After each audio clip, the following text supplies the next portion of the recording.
Hi hello guys welcome back to Adya colourful. ನಾನು Suma. Friends, ಇವತ್ತಿನ ವಿಡಿಯೋದಲ್ಲಿ ತುಂಬಾನೇ ಈಸಿಯಾಗಿರುವಂಥ ಟೇಸ್ಟಿಯಾಗಿರುವಂಥ ಈವ್ನಿಂಗ್ ಸ್ನ್ಯಾಕ್ಸ್ ರೆಸಿಪಿನ ನಿಮ್ಮ ಜೊತೆ ಶೇರ್ ಮಾಡ್ಕೊಳ್ತಾ ಇದ್ದೀನಿ. ಅವಲಕ್ಕಿ ರವೆ ಮೈದಾ ಇಲ್ಲದೆ 10 ನಿಮಿಷದಲ್ಲೇ ಗರಿಗರಿಯಾದ ಚಕ್ಲಿನ ತಯಾರಿಸಿ ತಿಂದರೆ ಮತ್ತೆ ತಿನ್ನಬೇಕು ಅನಿಸುತ್ತೆ, ಅಷ್ಟು ಟೇಸ್ಟಿಯಾಗಿರುತ್ತೆ. ಮತ್ತು ಇದನ್ನು 2 ರಿಂದ 3 ತಿಂಗಳವರೆಗೂ ಕೂಡ ನೀವು ಸ್ಟೋರ್ ಮಾಡಿ ಇಡುವಂತಹ ರುಚಿಯಾಗಿರುವಂತಹ ಒಂದು ಚಕ್ಲಿ ರೆಸಿಪಿ. ಸೊ ಖಂಡಿತವಾಗ್ಲೂ ಒಂದ್ಸಲ ತಯಾರಿಸಿ ನಿಮಗೆ ಟೇಸ್ಟು ಎಷ್ಟು ಚೆನ್ನಾಗಿರುತ್ತೆ ಅನ್ನೋದು ಗೊತ್ತಾಗುತ್ತೆ. ಸೊ ಈ ಒಂದು ಚಕ್ಲಿಯನ್ನು ತಯಾರಿಸೋದಕ್ಕೆ ಮೊದಲನೇದಾಗಿ ಒಂದು ಮಿಕ್ಸಿಂಗ್ ಬೌಲಿಗೆ 2 ಕಪ್ ಆಗುವಷ್ಟು ಅಕ್ಕಿ ಹಿಟ್ಟನ್ನು ಹಾಕ್ಕೊಳ್ತಾ ಇದ್ದೀನಿ. ನಾವು ರೊಟ್ಟಿಗೆ ಉಪಯೋಗಿಸ್ತೀವಲ್ಲ ಅದೇ ಹಿಟ್ಟು. ಸೊ ಅದನ್ನು ಮನೆಯಲ್ಲೂ ಕೂಡ ಮಾಡ್ಕೋಬೋದು ಅಥವಾ ಅಂಗಡಿಯಲ್ಲೂ ಕೂಡ ಪ್ಯಾಕೆಟು ಸಿಗುತ್ತೆ, ಅಲ್ಲಿಂದ ತಂದು ಕೂಡ ನೀವು ಮಾಡ್ಕೋಬೋದು. ಅದಾದ ನಂತರ ರುಚಿಗೆ ತಕ್ಕಷ್ಟು ಖಾರದ ಪುಡಿಯನ್ನು ಹಾಕ್ಕೊಳ್ತಾ ಇದ್ದೀನಿ. ಖಾರದ ಪುಡಿ ಇಲ್ಲಿ 1.5 ಸ್ಪೂನ್ ಆಗುವಷ್ಟು ಹಾಕ್ಕೊಳ್ತಾ ಇದ್ದೀನಿ ನಾನಿಲ್ಲಿ. ನಿಮಗೆ ಖಾರಕ್ಕೆ ಅನುಗುಣವಾಗಿ ನೀವು ಉಪಯೋಗಿಸ್ಬೋದು. ನಂತರ ರುಚಿಗೆ ತಕ್ಕಷ್ಟು ಉಪ್ಪನ್ನು ಹಾಕ್ಕೊಳ್ಳೋಣ.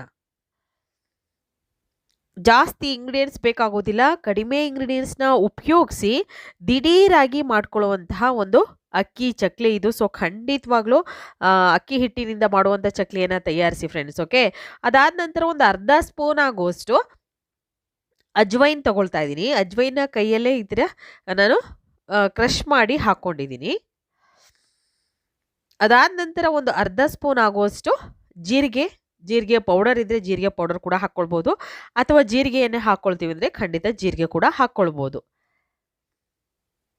ಅದಾದ ನಂತರ ಇವಾಗ ನಾನು ಇಲ್ಲಿ 1/2 ಕಪ್ ಆಗುವಷ್ಟು ಕಡಲೆಯನ್ನು ತಗೊಳ್ತಾ ಇದ್ದೀನಿ. 1 ಕಪ್ಪಿನ ಅಳತೆಯಲ್ಲಿ, ಯಾಕೆಂದರೆ ಅಕ್ಕಿ ಹಿಟ್ಟು ತಗೊಂಡಿರೋದನ್ನ ಕಪ್ಪಿನ ಅಳತೆಯಲ್ಲಿ 1/2 ಕಪ್ ಕಡಲೆ ತಗೊಳ್ತಾ ಇರೋದು. ಸೊ ಈಗ 1/2 ಕಪ್ ಕಡಲೆಯನ್ನು ಒಂದು ಮಿಕ್ಸಿ ಜಾರ್ಗೆ ಹಾಕ್ಕೊಳ್ತೀನಿ. ಜಾರ್ಗೆ ಹಾಕಿ ಇದನ್ನು ಪೌಡರ್ ಮಾಡ್ಕೊಂಬರ್ಬೇಕು. ನೀರು ಕೂಡ ಏನು ಹಾಕ್ಕೊಳ್ಳೋದು ಬೇಡ, ಆ ರೀತಿಯಾಗಿ ಜಸ್ಟ್ ಇದನ್ನು ಪೌಡರ್ ಮಾಡ್ಕೊಂಡು ಬಂದಿದ್ದೀನಿ. ಪೌಡರ್ ಮಾಡಿರೋಂತಹ ಒಂದು ಕಡಲೆ ಪೌಡರ್ನ ಈಗ ಒಂದು ಬೌಲಿಗೆ, ನಾವು ಅಕ್ಕಿ ಹಿಟ್ಟು ಹಾಕ್ಕೊಂಡಿದ್ದೀವಲ್ಲ ಆ ಬೌಲಿಗೆ ಇದನ್ನು ಹಾಕ್ಕೊಳ್ಳೋಣ. ನೋಡಿ, ಈ ಬೌಲಿಗೆ ಹಾಕ್ಕೊಳ್ತಾ ಇದ್ದೀನಿ. ಸೊ ಫ್ರೆಂಡ್ಸ್, ನೀವು ಯಾರಾದರೂ ಫಸ್ಟ್ ಟೈಮ್ ನನ್ನ ಚಾನಲ್ಗೆ ವಿಸಿಟ್ ಮಾಡಿದರೆ ಪ್ಲೀಸ್ ಚಾನಲ್ನ ಸಬ್ಸ್ಕ್ರೈಬ್ ಮಾಡ್ಕೊಳ್ಳಿ, ಹಾಗೆ ಲೈಕ್ ಮಾಡಿ ಮತ್ತು ಹೆಚ್ಚೆಚ್ಚು ಶೇರ್ ಮಾಡಿ ಫ್ರೆಂಡ್ಸ್. ಈಗ ಕಡಲೆ ಹಿಟ್ಟನ್ನು ಕೂಡ ಹಾಕ್ಕೊಂಡಿದ್ದಾಗಿದೆ. ಸೊ ಮನೆಯಲ್ಲಿರುವಂಥ ಕಡಲೆ ಹಿಟ್ಟನ್ನು ಉಪಯೋಗಿಸದಲೇ ನಾವು ಕಡಲೆಯನ್ನು ಪುಡಿ ಮಾಡಿ ಹಾಕ್ಕೊಳ್ತಾ ಇದ್ದೀವಿ. ಅದು ಜಾಸ್ತಿ ಕ್ವಾಂಟಿಟಿಯಲ್ಲಿ ಏನು ಉಪಯೋಗಿಸ್ತಾ ಇಲ್ಲ ಕಡಲೆ ಹಿಟ್ಟನ್ನು. ಈಗ ಹಾಗೆ ಮಿಕ್ಸ್ ಮಾಡ್ಕೊಳ್ಳೋಣ ನೀಟಾಗಿ, ಕರೆಕ್ಟಾಗಿ ಎಲ್ಲದು ಕೂಡ ಎಲ್ಲ ಕಡೆನೂ ಮಿಕ್ಸ್ ಆಗುತ್ತೆ. ಅದಕ್ಕೋಸ್ಕರ ನಾವು ಹೀಗೆ ಮಿಕ್ಸ್ ಮಾಡ್ಕೋಬೇಕು. ಈಗ ಇಲ್ಲಿ ಬೆಣ್ಣೆಯನ್ನು ಕಾಯಿಸಿದ್ದೀನಿ ನಾನು, ನೋಡ್ತಾ ಇದ್ದೀರಲ್ಲ, ಈ ರೀತಿ ಬೆಣ್ಣೆ ಕಾಯಿಸಿರೋ ಅಂಥದ್ದು. ಇನ್ನೂ ಸ್ವಲ್ಪ ಬೆಣ್ಣೆ ಬೇಕು, ಅದಕ್ಕೆ ಇನ್ನೂ ಸ್ವಲ್ಪ ಹಾಕ್ಕೊಳ್ತಾ ಇದ್ದೀನಿ. ಬೆಣ್ಣೆಯನ್ನು ಕಾಯಿಸಿ ಹಾಕ್ಕೊಳ್ಬೇಕು. ಇಲ್ಲಿ ನಾನು ಸುಮಾರು ಒಂದು 2 ಟೇಬಲ್ ಸ್ಪೂನ್ ಆಗುವಷ್ಟು ಬೆಣ್ಣೆ ಹಾಕ್ಕೊಂಡಿದ್ದೀನಿ. ಖಂಡಿತವಾಗ್ಲೂ ಫ್ರೆಂಡ್ಸ್, ನೀವು ಬೆಣ್ಣೆ ಹಾಕಿದ್ರೆ ಎಷ್ಟು ಕ್ರಿಸ್ಪಿಯಾಗಿ ಬರುತ್ತೆ ಮತ್ತು ಟೇಸ್ಟ್ ಕೂಡ ಪರ್ಫೆಕ್ಟಾಗಿ ಬರುತ್ತೆ ಚಕ್ಲಿದು.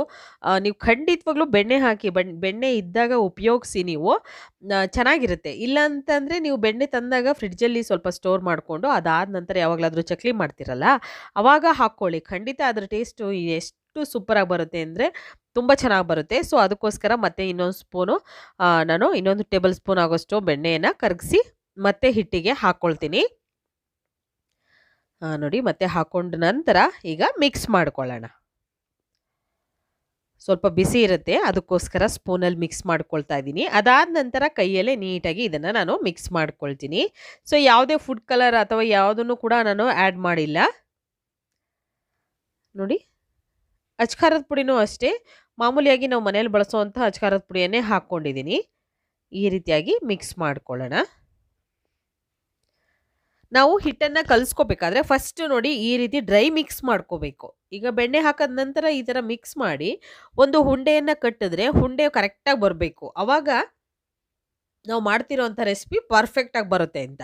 ಯಾಕೆಂದರೆ ಆ ಹಿಟ್ಟಿಗೆ ಅಷ್ಟು ಬೆಣ್ಣೆ ಅಥವಾ ತುಪ್ಪ ಅಥವಾ ಅಡುಗೆ ಎಣ್ಣೆ ಕರೆಕ್ಟಾಗಿದೆ ಅಂತ. ಓಕೆ, ಈಗ ಸ್ವಲ್ಪ ಸ್ವಲ್ಪನೇ ನೀರನ್ನು ಹಾಕ್ಕೊಳ್ತಾ ನಾವು ಹಿಟ್ಟನ್ನು ಕಲಿಸ್ಕೊಳ್ಳೋಣ. ನೋಡಿ ಸ್ವಲ್ಪ ಸ್ವಲ್ಪ ನೀರನ್ನು ಹಾಕ್ಕೊಂಡು ಹಿಟ್ಟು ಕಲಿಸ್ಕೊಳ್ತಾ ಇದ್ದೀನಿ. ಹಿಟ್ಟನ್ನು ಕಲಿಸ್ಕೋಬೇಕಾದ್ರೆ ಖಂಡಿತವಾಗ್ಲೂ ಸ್ವಲ್ಪ ಗಮನವಿರಬೇಕು. ಹಿಟ್ಟಲ್ಲಿ ನಾವು ನೀರು ಜಾಸ್ತಿ ಹಾಕೊಂಡ್ಬಿಟ್ರೆ ಏನೇ ಮಾಡಿದರೂ ಚಕ್ಲಿ ಅಷ್ಟು ಚೆನ್ನಾಗಿ ಬರೋದೇ ಇಲ್ಲ. ಅದಕ್ಕೋಸ್ಕರ ಹಿಟ್ಟು ಕಲಿಸ್ಕೊಳ್ಳೋದು ತುಂಬಾ ಇಂಪಾರ್ಟೆಂಟು. ನೋಡಿ ಈಗ ಈ ರೀತಿಯಾಗಿ ಕಲಿಸ್ಕೊಂಡಿದ್ದೀನಿ. ಅಕಸ್ಮಾತ್ ನಿಮಗೆ ಸ್ವಲ್ಪ ಗಟ್ಟಿ ಆಯಿತು ಅಂತ ಅನಿಸಿದ್ರೆ ಸ್ವಲ್ಪ ನೀರನ್ನು ಹಾಕ್ಕೊಳ್ಳಿ. ಕರೆಕ್ಟಾಗಿ ಚಕ್ಲಿ ಬರ್ತಾ ಇಲ್ಲ, ಕಟ್ಟಾಗ್ತಾ ಇದೆ ಅಂತ ಅಂದರೆ ದಯವಿಟ್ಟು ಅಲ್ಲಿ ಸ್ವಲ್ಪ ನೀರು ಹಾಕ್ಕೊಂಡು ಇನ್ನೊಂದು ಸಲ ಹಿಟ್ಟನ್ನು ಮಿಕ್ಸ್ ಮಾಡ್ಕೊಳ್ಳಿ ನೀಟಾಗಿ. ಇಲ್ಲ ಶೇಪ್ ಬರ್ತಾ ಇಲ್ಲ ಚಕ್ಲಿ ನಾವು ಒತ್ತಬೇಕಾದ್ರೆ ಅಂತ ಅಂದರೆ ಹಿಟ್ಟು ತೆಳ್ಳಗಾಗಿದೆ ಅಂತ ಆವಾಗ ಸ್ವಲ್ಪ ಹಿಟ್ಟನ್ನು ಸೇರಿಸ್ಕೋಬೇಕು ನೀವು. ಓಕೆ, ಸೇರಿಸ್ಕೊಂಡು ಮಿಕ್ಸ್ ಮಾಡ್ಕೊಂಡ್ರೆ ಕರೆಕ್ಟಾಗಿ ಬರುತ್ತೆ. ಈಗ ನೋಡಿ ಚಕ್ಲಿ ಒಳ್ಳು ತೊಗೊಂಡಿದ್ದೀನಿ. ಇದಕ್ಕೆ ನಾನು ಸ್ವಲ್ಪ ಎಣ್ಣೆಯನ್ನು ಹಚ್ಕೊಳ್ತಾ ಇದ್ದೀನಿ ಸುತ್ತಲೂ ಕೂಡ. ಈ ರೀತಿ ಹಚ್ಚಾದ ನಂತರ ಇವಾಗ ಇದಕ್ಕೆ ಸ್ವಲ್ಪ ನಾವು ಈಗ ಹಿಟ್ಟನ್ನು ಪೂರ್ತಿಯಾಗಿ ಫುಲ್ಫಿಲ್ ಮಾಡ್ಕೊಳ್ಳೋಣ. ಪೂರ್ತಿಯಾಗಿ ಹಾಕ್ಕೊಳ್ತಾ ಇದ್ದೀನಿ ನೋಡಿ. ಈ ರೀತಿಯಾಗಿ ಹಿಟ್ಟನ್ನು ಪೂರ್ತಿಯಾಗಿ ಹಾಕ್ಕೊಳ್ಳೋಣ. ಹೀಗೆ ಹಾಕಿದ ನಂತರ ಇದರ ಮುಚ್ಚಳವನ್ನು ಮುಚ್ಚಿ ಈ ರೀತಿಯಾಗಿ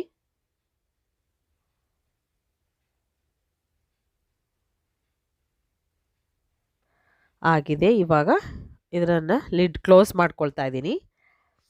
ಅದಾದ ನಂತರ ಚಕ್ಲಿಯನ್ನು ಮಾಡ್ಕೊಳ್ಳೋಣ. ನೋಡಿ ಎಷ್ಟು ಪರ್ಫೆಕ್ಟಾಗಿ ಬರ್ತಾ ಇದೆ ಅಂತ. ತುಂಬಾ ಈಸಿಯಾಗಿ ನೀವು ಮಾಡ್ಕೊಳ್ಬೋದು. ಮನೆಯಲ್ಲಿ ಯಾವಾಗ ಬೇಕೋ ಆವಾಗ ನೀವು ಚಕ್ಲಿಯನ್ನು ಮಾಡಿ ತಿನ್ಬೋದು ಫ್ರೆಂಡ್ಸ್. ತುಂಬಾ ಈಸಿಯಾಗಿ ಮಾಡ್ಕೋಬೋದು, ಜಾಸ್ತಿ ಟೈಮ್ ತಗೊಳ್ಳೋದಿಲ್ಲ. ಹಾಗೆ ಇದನ್ನು ಜಾಸ್ತಿ ದಿನ ನೀವು ಸ್ಟೋರ್ ಮಾಡಿ ಇಡುವಂತಹ ಒಂದು ರೆಸಿಪಿ ಇದು. ನೋಡಿ ಈ ರೀತಿಯಾಗಿ ರೆಡಿ ಮಾಡಿ ನಾವೊಂದು 5ರಿಂದ 6 ಚಕ್ಲಿಗಳನ್ನು ಒಂದೇ ಸಲ ರೆಡಿ ಮಾಡಿ ಒಂದು ಕಡೆ ಇಟ್ಕೊಂಡ್ರೆ ನಾವು ಎಣ್ಣೆಯಲ್ಲಿ ಫ್ರೈ ಮಾಡೋದಕ್ಕೆ ನಮಗೆ ಹೆಲ್ಪ್ ಆಗುತ್ತೆ. ಅದಕ್ಕೋಸ್ಕರ ಒಂದೊಂದೇ ಹಾಕ್ಕೊಳ್ತಾ ಇದ್ದರೆ ಎಣ್ಣೆ ಜಾಸ್ತಿ ಕಾದ್ಬಿಡುತ್ತೆ. ಅದಕ್ಕೋಸ್ಕರ ಫಸ್ಟೇ ಈ ಥರ ಒಂದು 5-6 ಚಕ್ಲಿಗಳನ್ನು ರೆಡಿ ಮಾಡಿ ಇಟ್ಕೊಂಡಿರಬೇಕು. ನೋಡ್ತಾ ಇದ್ದೀರಲ್ಲ ಎಷ್ಟು ಪರ್ಫೆಕ್ಟಾಗಿ ಬರ್ತಾ ಇದೆ ಅಂತ. ಶೇಪು ಕೂಡ ತುಂಬ ಚೆನ್ನಾಗಿ ಬರ್ತಾ ಇದೆ. ಸೊ ಈ ರೀತಿಯಾಗಿ ರೆಡಿ ಮಾಡಿ ನಾನು ತೊಗೊಂಡಿದ್ದೀನಿ, ನೋಡ್ಬೋದು ನೀವು ಫ್ರೆಂಡ್ಸ್. ನನ್ನ ಎಲ್ಲ ಯೂಟ್ಯೂಬ್ ಚಾನಲ್ಗಳ ಲಿಂಕು ಈ ವಿಡಿಯೋದ ಡಿಸ್ಕ್ರಿಪ್ಷನಲ್ಲಿ ಸಿಗುತ್ತೆ. ಖಂಡಿತವಾಗ್ಲೂ ಚೆಕ್ ಮಾಡಿ. ನಿಮ್ಗೆ ಇಷ್ಟ ಆದರೆ ಚಾನಲ್ನ ಸಬ್ಸ್ಕ್ರೈಬ್ ಮಾಡ್ಕೊಳ್ಳಿ ಫ್ರೆಂಡ್ಸ್. ಓಕೆ, ಈಗ ಆಗಿದೆ. ಸೊ ಎಣ್ಣೆ ಆಲ್ರೆಡಿ ನಾನು ಬಿಸಿಗೆ ಇಟ್ಟಿದ್ದೀನಿ. ಸ್ವಲ್ಪ ಮೀಡಿಯಮ್ ಆಗಿ ಎಣ್ಣೆ ಬಿಸಿ ಆಗಬೇಕು. ಅದಾದ ನಂತರ ಒಂದೊಂದಾಗಿ ಚಕ್ಲಿಗಳನ್ನು ಹಾಕ್ಕೊಳ್ಳೋಣ. ನೋಡಿ ಸ್ವಲ್ಪ ದೂರ ಹಾಕ್ಕೊಳ್ಳಿ, ಹತ್ತತ್ರ ಬೇಡ, ಒಂದಕ್ಕೊಂದು ಅಂಟ್ಕೊಳ್ಳುತ್ತೆ. ಅದಕ್ಕೋಸ್ಕರ ಸ್ವಲ್ಪ ದೂರ ಹಾಕ್ಕೊಳ್ಬೇಕು. ಎಣ್ಣೆ ಮೀಡಿಯಮ್ ಆಗಿ ಬಿಸಿ ಆಗಿರಬೇಕು, ಜಾಸ್ತಿ ಬಿಸಿಯಾಗಿರಬಾರ್ದು. ಜಾಸ್ತಿ ಬಿಸಿ ಇದ್ದರೆ ನಾವು ಹಾಕಿದ ತಕ್ಷಣ ಕಲರ್ ಚೇಂಜ್ ಆಗಿಬಿಡುತ್ತೆ, ಎಲ್ಲ ಕಪ್ಪಗಾಗ್ಬಿಡುತ್ತೆ ಚಕ್ಲಿ ಎಲ್ಲ. ಅಷ್ಟು ಚೆನ್ನಾಗಿ ಪರ್ಫೆಕ್ಟಾಗಿ ಒಳಗೆಲ್ಲ ಬೆಂದಿರೋದಿಲ್ಲ.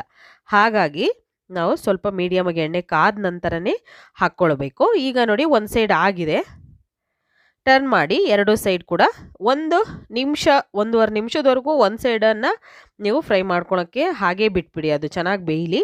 ಅದಾದ ನಂತರನೇ ನೀವು ಇನ್ನೊಂದು ಸೈಡ್ ಬೇಯಿಸ್ಕೊಳ್ಳಿ. ಯಾಕೆ ಅಂತಂದರೆ ಮೆತ್ತಗಿರುತ್ತೆ, ನೀವು ಹಾಗೆ ಮಗ್ಚಾಕಿದ್ರೆ ಕಟ್ ಆಗಿಬಿಡುತ್ತೆ, ಅಷ್ಟು ಚೆನ್ನಾಗಿ ಬರೋದಿಲ್ಲ, ಶೇಪ್ ಬರೋದಿಲ್ಲ, ಕಟ್ ಆಗಿಬಿಡುತ್ತೆ ಅಲ್ಲಲ್ಲಿ. ಈಗ ನೋಡಿ ಎರಡೂ ಕಡೆ ಆಗಿದೆ, ಕಲರ್ ಕೂಡ ಎಷ್ಟು ಪರ್ಫೆಕ್ಟಾಗಿ ಬಂದಿದೆ ಅಂತ ನೀವೇ ನೋಡ್ಬೋದು. ಆಗಿರೋವಂಥ ಚಕ್ಲಿಗಳನ್ನೆಲ್ಲ ನಾವು ಒಂದು ಟಿಶ್ಯೂ ಪೇಪರ್ ಮೇಲೆ ತೆಗೆದಿಟ್ಕೊಳ್ಳೋಣ. ಅವಲಕ್ಕಿ, ರವೆ, ಮೈದಾ ಇಲ್ಲದೆ 10 ನಿಮಿಷದಲ್ಲಿ ಗರಿಗರಿಯಾದ ಚಕ್ಲಿನ ತಯಾರಿಸಿ ತಿಂದರೆ ಮತ್ತೆ ಮತ್ತೆ ತಿನ್ನಬೇಕು ಅನಿಸುತ್ತೆ. ಅಷ್ಟು ಟೇಸ್ಟಿಯಾಗಿರುವಂಥ ಕ್ರಿಸ್ಪಿಯಾಗಿರುವಂತಹ ಒಂದು ಚಕ್ಲಿ ರೆಸಿಪಿನ ನಿಮ್ಮ ಜೊತೆ ಶೇರ್ ಮಾಡ್ಕೊಂಡಿದ್ದೀನಿ. ಖಂಡಿತವಾಗ್ಲೂ ಇವತ್ತಿನ ವಿಡಿಯೋ ಸ್ವಲ್ಪನಾದರೂ ಇಷ್ಟ ಆಗಿದೆ ಚಾನಲ್ನ ಸಬ್ಸ್ಕ್ರೈಬ್ ಮಾಡ್ಕೊಳ್ಳೋದಂತೂ ಮರಿಬೇಡಿ. ಹಾಗೆ ಲೈಕ್ ಮಾಡಿ ಮತ್ತು ಹೆಚ್ಚು ನನ್ನ ವಿಡಿಯೋಗಳನ್ನು ಶೇರ್ ಮಾಡಿ ಫ್ರೆಂಡ್ಸ್. ಓಕೆ, ಸೊ ಗರಿಗರಿಯಾಗಿರುವಂತಹ ಕ್ರಿಸ್ಪಿಯಾಗಿರುವಂತಹ ಈಸಿಯಾಗಿರುವಂಥ ಚಕ್ಲಿ ರೆಡಿಯಾಗಿದೆ. ನೀವು ಕೂಡ ಮನೆಯಲ್ಲಿ ಟ್ರೈ ಮಾಡಿ. ಇವತ್ತಿನ ವಿಡಿಯೋನ ಇಲ್ಲಿಗೆ ಮುಗಿಸ್ತಾ ಇದ್ದೀನಿ. ಮತ್ತೆ ಇನ್ನೊಂದು ಹೊಸ ವಿಡಿಯೋ ಜೊತೆ ಬರ್ತೀನಿ. ಅಲ್ಲಿವರೆಗೂ ಬಾಯ್, ಸಿ ಯು, ಟೇಕ್ ಕೇರ್.